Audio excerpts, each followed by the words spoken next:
Hey, everybody, welcome back to Barbecue Nation. I'm JT. Leanne had to step out for a minute. Someday I'll tell you why. It's nothing nefarious. It just had to go. We'd like to thank the folks at Painted Hills Natural Beef. Beef you can always count on and trust, and you'll love it.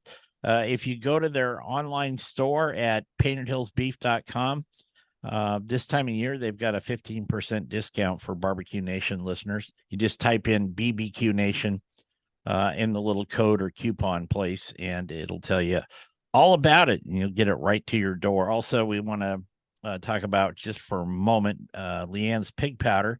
You can go to pigpowder.com.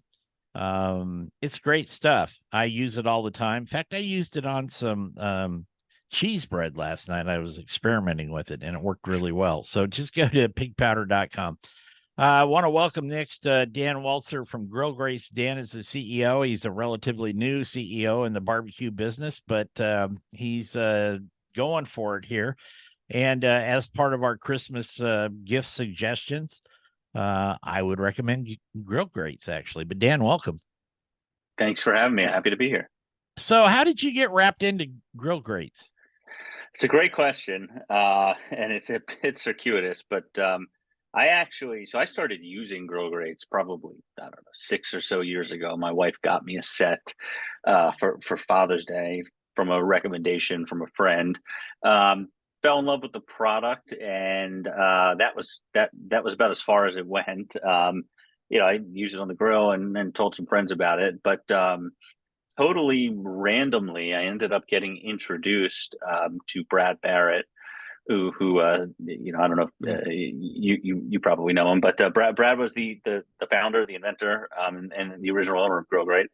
I was running a marketing agency in Atlanta, and I got introduced to Brad, who owned Grill Grate, and so there was an opportunity to do some work together, and we sort of immediately hit it off, particularly considering that I had the grates and was a big fan. And we just got to talking, and I asked Brad, what his plan with the business was, and he had said that he eventually wanted to sell it. And I said, look, I've got this marketing firm, so I think I know how to market and grow it, and I love the product, and I want to be in the industry. Would you sell it to me?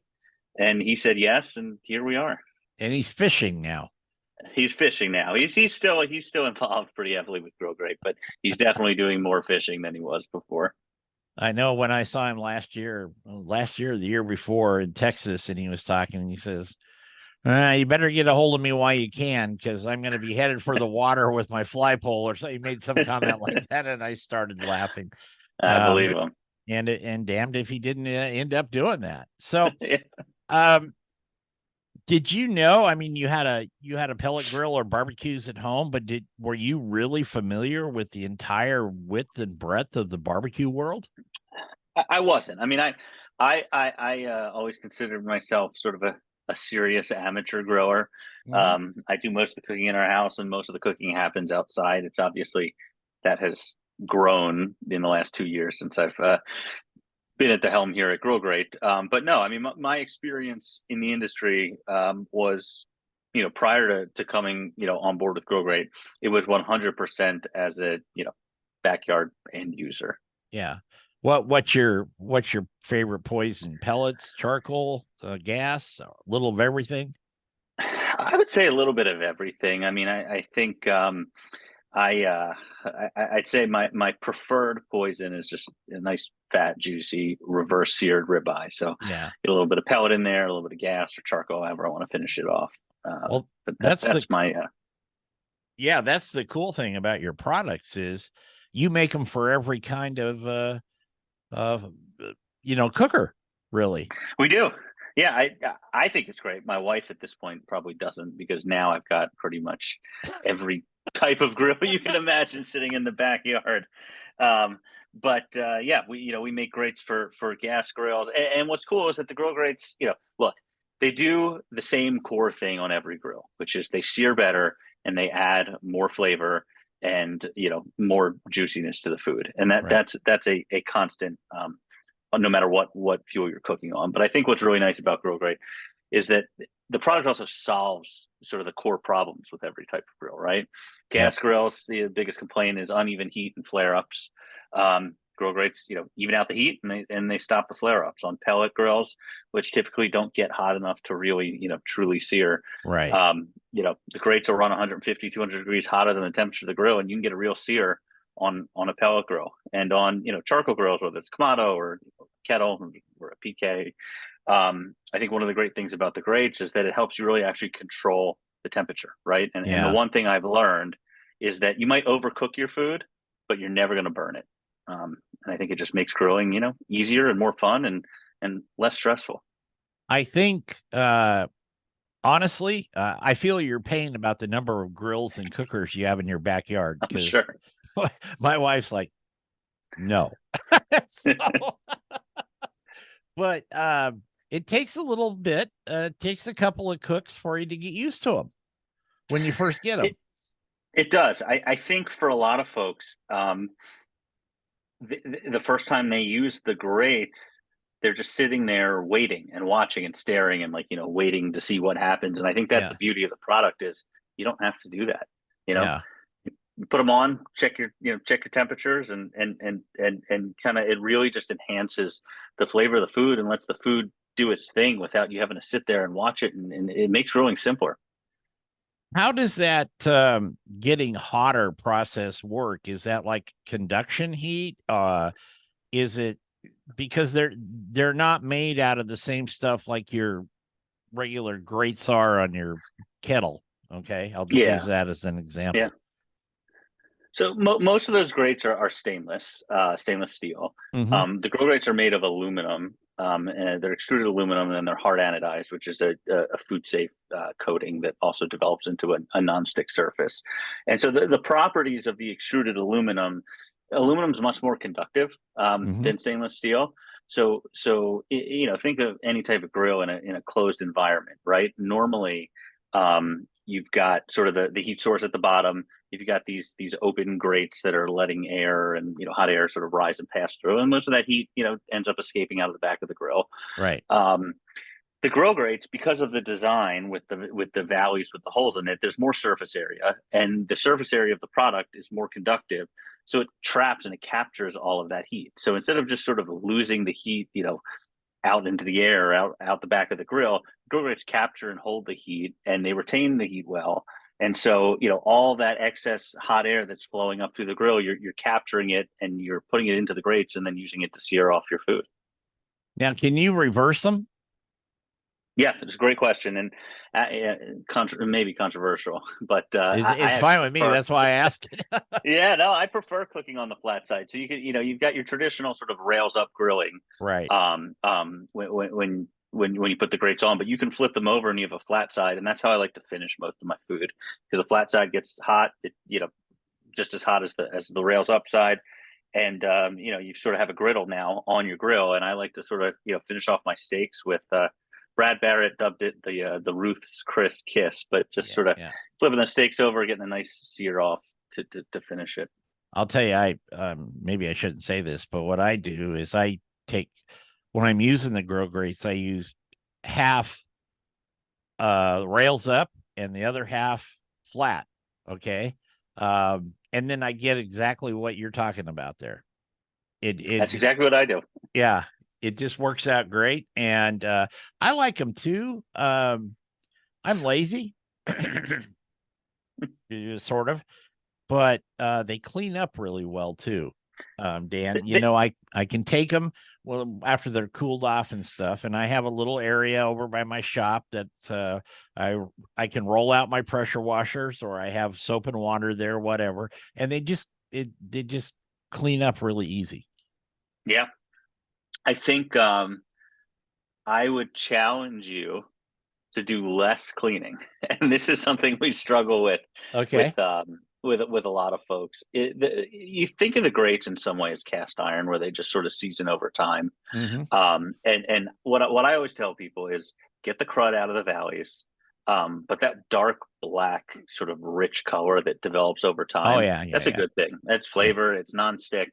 It only makes the cooking process better.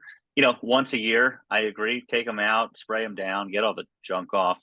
Or if they've been sitting for a while with sort of caked on grease. But Yeah. I would recommend just using one of our cleaning brushes and clear out the valleys, and maybe try cleaning less. They won't look so pretty, but they're going to work better. Oh, I believe me, like I said, I'm lazy. I do not clean them after every cook. It's like maybe every 4 or 5 months, honestly. That's good. Yeah, my wife says it's kind of a gross thing. She goes, "It looks like you're blowing off the chunks out there." So that's exactly what I'm doing. Yeah. It works out. It works out really well. Do you make them for? We touched on this briefly at the top of the segment. Do you make them for virtually every cooker out there? We do. We've got a set of grill. I have yet to find a grill that we haven't been able to put grill grates on.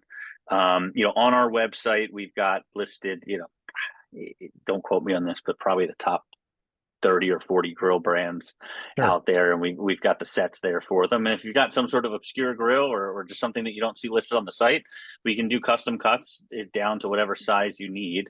And then we also offer a few new products. We have some indoor products for air fryers and ovens and smart ovens, and for folks who are looking to maybe stay indoors as we get deeper into the winter, you can still get that same grilled flavor indoors with some of our indoor products. And we also have just recently launched a product for pizza ovens. So I know pizza ovens are becoming more popular. I think a lot of folks, myself included, I bought a pizza oven. It was a lot of fun. I enjoyed making the dough with my kids and making pizzas, but it's messy and it's time consuming. And now my pizza oven sort of just sits in my backyard and I use it, once every couple months. But now, you can fire up the pizza oven. We've got a grill grate that sits in a pan. You can throw a steak in there or chicken or, a whole meal and cook it in 3 or 4 minutes. I want to, in the next segment, Dan, I want to get more into the different products and, ordering and that type of thing. But this is, how are these made? I mean, you told us what the ingredients are, if you will, but are they cut in big sheets? I'm always fascinated by how the production process is on a product like grill grates. It's very, very cool. I guess if you're into machinery and and manufacturing, at least it's cool. But the grates start as what's called an aluminum billet, which is sort of a big cylindrical, long, piece of aluminum. Sure. And it gets heated up and it goes through an extrusion die, which is the same thing. Think about Play-Doh, right? You take a block of Play-Doh and push it through a mold. Same thing. So the aluminum billet gets extruded into these really long 150 foot sheets, depending on which manufacturer we're using. And they come out as these very long sheets, which then get tempered and then cut down to size. And then once they're cut down to size, then certain grades. So if you have a Weber kettle or some sort of Kamado or the PKs, right, that have rounded corners, we have to sort of do some additional fabrication to match the footprint of the grill. So we fabricate them and then we send them to get anodized, which is it's a hard coating on the grates, like I mentioned before, that seals them, makes them safe to cook on, and then also develops into that nonstick surface over time. They get to our warehouse, we put them in a box, and we ship them to you. There you go. We're going to take a quick break here. Excuse me for clearing my throat, but it's that time of year, and it's getting wintertime up here in the Northwest. We're going to come back with Dan Waltzer from Grill Grates, talk more about the products and what's available for Christmas. Right after this, you're listening to Barbecue Nation. Welcome back to Barbecue Nation. Like I said before, Leanne has had to take the afternoon off. I work her so hard, just slave driver type thing. But she'll be back next week. And we're talking with Dan Waltzer here, the CEO of Grill Grates. This is the time of year, and we always run these shows and for gifts. And obviously, Christmas is, a couple, 3 weeks away here. One thing that people are always concerned about, do you have the product? Can they get it in time? And then where do they go to find it? I mean, you have some retail outlets, but I think you've got websites and stuff that you can go direct, can't you? Yep, absolutely. Got about several hundred retailers throughout, independent barbecue stores, Ace Hardwares, et cetera, throughout the country and actually throughout the world where you can find our products. And we have a list on our website of those dealers. We also recently just launched online. You can find our products at HomeDepot.com, Lowe's.com. We're still on Ace Hardware's website and in a large number of Ace Hardware stores. And then additionally, we've launched some universal products that you can now find online and in store at Academy. But of course, if you want to buy directly from us, you can go to grillgrate.com. We've got all of our SKUs for all the different grills you can imagine there, or you can find us on Amazon as well. Oh, cool. So really, it's just like mom or the kids or whoever's walk out, look at if they've got a Weber gas grill, a Genesis or something, then go out there and say, we've got a Genesis, this is it. Then look it up and order it. Absolutely. And I think one of the challenges for folks before was like trying to figure out exactly what grill grate they need or what set of grates they need for their grill. And so we've launched in the last 6 or so months here a tool on the website on grillgrate.com called Find My Grill Grate. And it's basically a questionnaire. What type of grill is it? What brand is it? Does it look, if you don't know the brand or if you don't know the model, does it look like this one or this one? And It's a series of 3 or 4 questions that'll land you on exactly what set you need for your grill. Cool. Now, you said you had some ancillary products. Like you suggested, I get one of your grate cleaners and use that. Yeah. And you can send me that for Christmas, Dan. That's fine. Happy. What other things that you were using the grates? You talked about having some that you could do indoor like this, but you've got a pretty good extensive product line.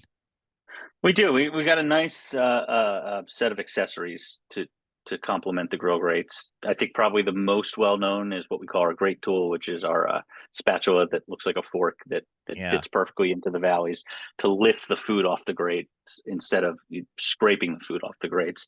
We have that in the form of tongs. We have that in the form of something called a combo tong, which is that fingers design but combined with a spatula. We have a series of different cleaning tools. All of them are safe to use on your grill. You don't have to worry about metal bristles falling off and ending up in your food. We have some cleaning spray and some other cleaning materials and scrapers and things just to make that process of cleaning the grates easier. And then we also do sell some seasonings and spices and pellets and just some products that we've curated throughout the years that are friends of ours or partners of ours that we think are really good quality products to complement your grilling process. And we've got those available on the website as well. You got to get Leanne's pig powder on there. Let's do it. It's great stuff, I'm telling you. And I get no money. I do get some free pig powder once in a while from her, but I get no money for that. But it's really good. Did you ever have any apprehension once you took over? I mean, I've interviewed a lot of CEOs. I run my own small business, and sometimes you take on a challenge and it's all, let's do it. And then there's that first day, that first week, you walk in the door and you're sitting in the office and you go, what in the hell did I do? You kind of scratch your head, and it's not self-doubt. It's like, it's more intense and intrinsic than even you thought it was. I mean, absolutely. I would say when I jumped into this business, I understood the marketing side of it. And well, I thought I understood the marketing side of it, but and that was pretty right. I didn't know anything about manufacturing. I didn't know anything about warehouse operations. I didn't know anything about supply chain management. And what I knew about the industry was tangential, right? It was just from sort of being a general consumer. So I had a lot to learn. I was fortunate to have a great team at Grill Grate who helped me through the process and brought in some other folks who knew what they were doing and were able to help on the operations side, because I was certainly batting out of my league there. But to be honest, I was amazed at how quickly and easily folks in the industry welcomed me, right? And I was really lucky to develop relationships and make friends with just different grill manufacturers, accessory manufacturers, personalities in the industry, and I think it's unique. I mean, I've worked on a lot of businesses in a lot of different industries, and I have to say that this one in particular has been the most welcoming and the most supportive of anything I've done. And it made it really easy for me to learn, to learn how things work and build relationships and just, sort of move forward in an industry that, quite frankly, after COVID, the grilling industry from a sales perspective has been tough, right? And, Yeah. it's getting better. I think, folks bought all their grills and they bought all their accessories in 21 and 22. And, now we're just trying to figure out how to navigate getting them to continue to spend their hard-earned dollars on products like this. But I've been really fortunate to step into an industry with great people, and it's been a lot of fun. Yeah, I think I honestly, and from where I sit, and as you know, I talk to a lot of people involved in this industry and the golf industry. And I kind of think we learned a hard lesson, but a good lesson in that I don't know who would have thought that the COVID lockdowns were going to go on forever. So they just kept, warehouses were full, they kept adding to it and that type of thing. But yet you couldn't go to like the local Ace Hardware and find a grill. You couldn't. Yeah, there was nothing. There was nothing there. They couldn't get them in fast enough. And then all of a sudden things got better. People were going back to work, this and that. And there was still some of those warehouses with product in it. So it was a costly lesson for some, I know, but I think it was worth it actually we brought up a baseline level, and now we've got something to work with there. Like you said, you just got to figure out how to navigate that. No, I agree. I mean, the post-COVID world was a perfect storm. It was everything you mentioned, sort of coupled with these mega supply chain issues, particularly in things coming out of China and overseas. And I remember there was a time it was like $35,000 to ship a container from California or from China to California, and it changed how people did business, right? People were buying more. They were buying more at a time, on the business side, right? Because we didn't want to run out of inventory. And then all of a sudden, like you said, there's all this inventory and where did the demand go? But I agree. I think what we're seeing now is just a normalization of the curve. And I think, there was some pull forward demand that's getting normalized, and, people aren't going to stop cooking. People aren't going to stop grilling. Nope. We just got to keep trucking forward. Yep. Nope. I agree wholeheartedly. Again, Dan, where can they find grill grates in the bigger stores, and then tell them again about your website, please? Sure. So you can go to homedepot.com, lowes.com, or Academy online or in store to find our products. And it's certain academies you'll have to check on their website to see where. We're in a lot of Ace Hardwares or on acehardware.com. And then you can go to our website, grillgrate.com, where you can see a list of all of our independent dealers who sell the product, or you can buy directly from us on the website at grillgrate.com or from our Amazon store. Excellent. Dan Waltzer from Grill Grates. Merry Christmas, my friend. I hope you have a great holiday season. And same to you. We will have you back after the first of the year sometime, okay? We'd love to be back, and I'll send you one of those grill brushes. Oh, you got it. You got it. We want to thank everybody for listening today. We want to thank Dan again for taking the time. I'm going to confess, this is his second time, but you're only going to hear it as the first time, and I'll leave it at that. But little problem on my end. Anyway, we want to thank everybody. Leanne, get feeling better, my friend. And remember our motto here: turn it, don't burn it. Take care, everybody.